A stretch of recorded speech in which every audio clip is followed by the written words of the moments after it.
Tension. An important part of my work utilizes tension.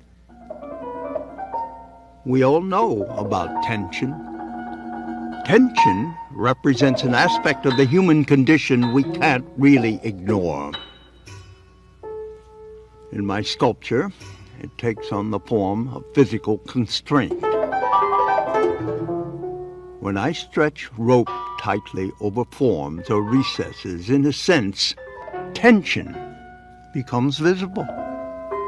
Actually, energy results.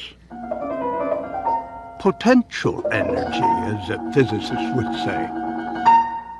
I find energy essential to the vitality of this work. Perhaps it's that way with all living things, because as you see, at best, I think of art as a living thing.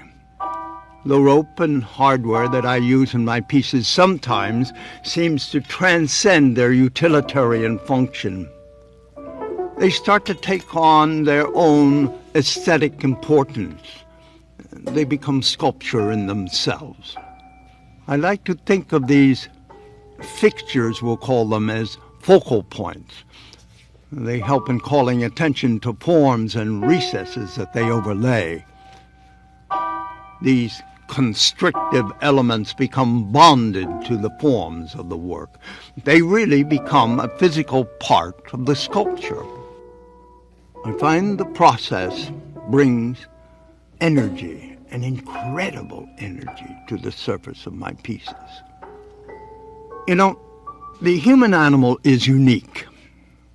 It coexists with an industrial, computer-driven complexity of its very own, a ubiquitous organism within an ever-expanding, ever-decaying maze.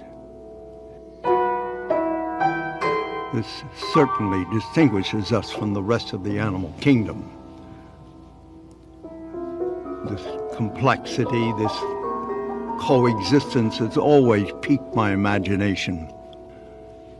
My work reflects this condition. I construct and join elements that, for me, represents the organic and the inorganic. Primarily, the big rectangular forms represent the inorganic or industrial.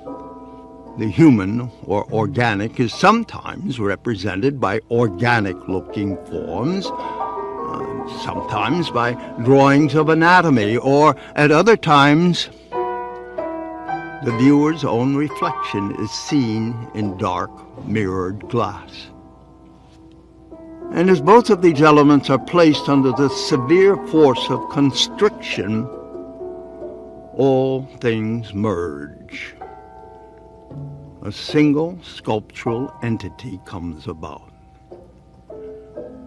They must, when joined together, form a singular statement, one that is intended to call attention to the human, trapped within an environment of its own making.